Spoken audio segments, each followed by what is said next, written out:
Chocolate made from the beans in this cocoa fruit is everyone's favorite eatable. As per records, more than 80% of people consume chocolates every year. Unbelievable, right? But it's a fact. Well, what are the benefits of chocolates? Ever wondered about that? Let me help you out by learning the benefits of chocolates. Chocolate contains theobromine that can increase heart rate and excitement, while caffeine can make us feel awake and improve our ability to work and concentrate, as well as fat and sugar. Hence, chocolates are the preferred food source for humans because they're rich in calories and the reason behind their high consumption rate.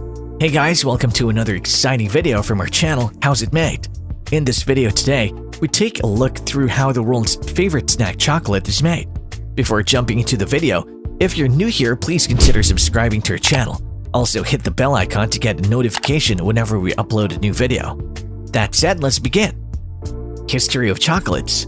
It's said that cacao, the main ingredient of chocolate, was discovered 4,000 years ago. To be precise, since its discovery, chocolate has been considered God's food. Since BC, cacao has been called God's food in ancient Mexico and it was very expensive. Adding on to that, the cocoa tree was first found in Mexico. While the Olmec is one of the earliest civilizations in Latin America at the beginning of the 16th century, the Aztec Emperor Montezuma was said to have drunk as many as 50 chocolates a day in golden cups as a very valuable drink. Chocolate at the time was nothing but a chocolatey muddy drink of cocoa beans unlike now, and people used to add corn flour to it and scent it with vanilla and spices to make it more special and enjoyable. Cacao across Europe. In 1519, a Spaniard arrived before Emperor Montezuma. General Fernando Cortés brought cacao to Europe. General Cortés, who traveled to Mexico, was surprised at the unknown taste when he treated the emperor with a chocolate rattle. As a result, acknowledging the super taste, he made his subordinate soldiers drink and cheer them up. In 1528, the cocoa and chocolates brought back with the lute were brought back to Spain. After that, it spread throughout Europe as a sweet drink, but now with added sugar. About 3,000 years after cacao was introduced to Spain, Dutchman Van Horten thought, is there a way to make chocolate easier to drink? Speaking about the same, in 1828, he squeezed the cocoa butter contained in cacao and invented cocoa powder. Whereas Van Horten's invention solved the shortcomings of astringent, bitter and harsh chocolate and made cocoa a drink for the general public. The invention of this cocoa was an important impetus for today's chocolate. In 1847, the Englishman Joseph Fry invented the original form of chocolate today by adding cocoa butter to mashed cocoa beans and adding sugar. This is the beginning of edible chocolates or modern chocolates. However, modern chocolate still had a strong bitter taste, and a little more ingenuity was needed to popularize it. So it was Swiss Daniel Peter who added milk chocolate to make it mellow. Born in 1876, milk chocolate was sweet, delicious, and delightful. In this way, chocolate was further improved and spread all over the world. Have you ever assumed how chocolate is actually made? Making of chocolate. Cacao cultivation. Cocoa cultivation is the first and foremost step in the making of chocolate. The cocoa tree is very delicate and very difficult to grow in good condition. For optimal growth, a moist environment with a temperature of at least 25 degrees Celsius and a humidity of 80% or more with an ideal annual rainfall of approximately 1,800 mm is suitable in a shaded environment. Harvesting. The second step is harvesting. Cacao pods are only harvested after they're ripe. This is a technique for carefully protecting trees and ensuring that they bloom over and over again. Various tools such as a machete, picaroon, and shear are used for harvesting. Taking out cocoa beans. First, a bunch of cocoa beans wrapped in white pulp called mucilage is removed from the pod. Then sort the pods and save only the ones in the best condition.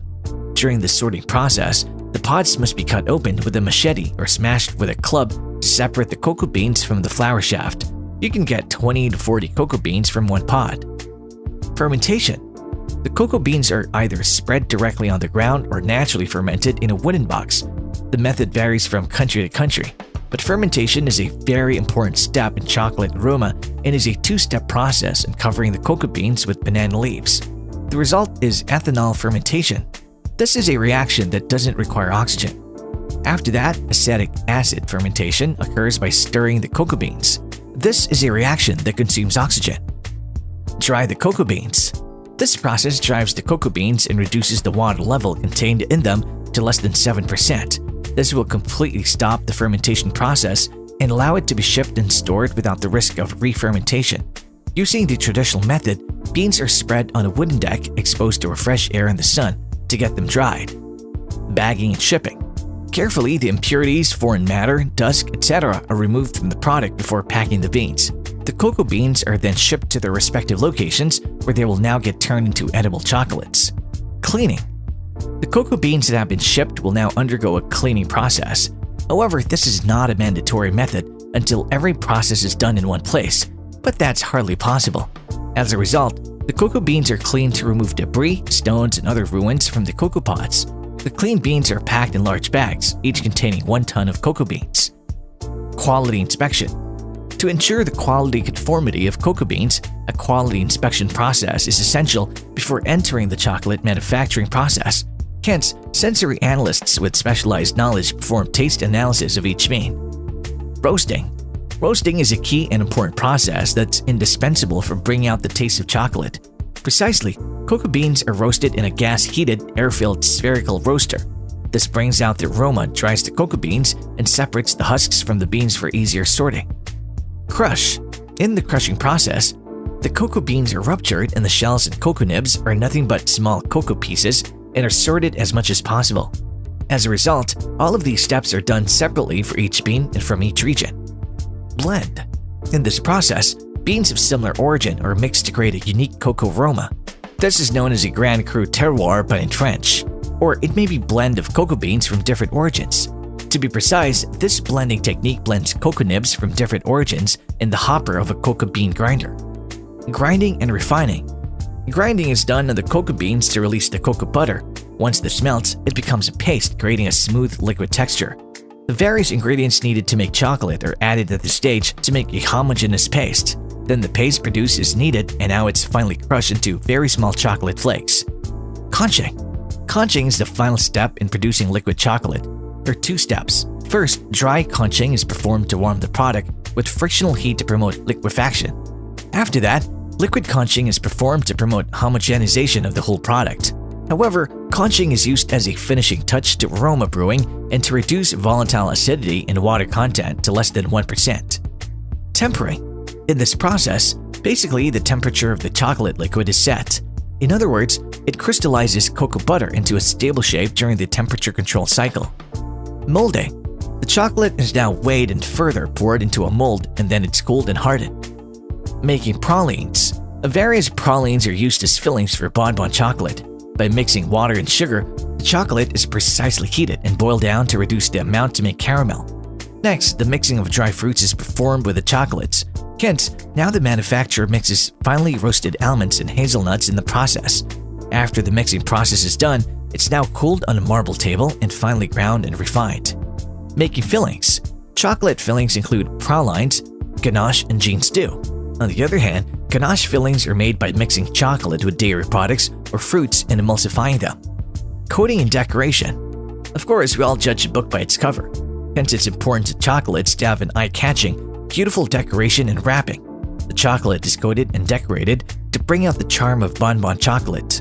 However, this has 3 steps. 1. Undercoat. The filling is rolled over the chocolate layer. When it's cooled, it becomes an undercoat of bonbon chocolate. 2. Coating. The undercoated filling is covered with chocolate in a certain pattern. 3. Decoration. After coating, the bonbon is decorated with chocolate with a fork-like tool or various materials. And that's all for today. Thanks for watching the video. If you enjoyed it, please give it a thumbs up and share it with your friends. Also, don't forget to subscribe to our channel for more informative videos. See you in the next video.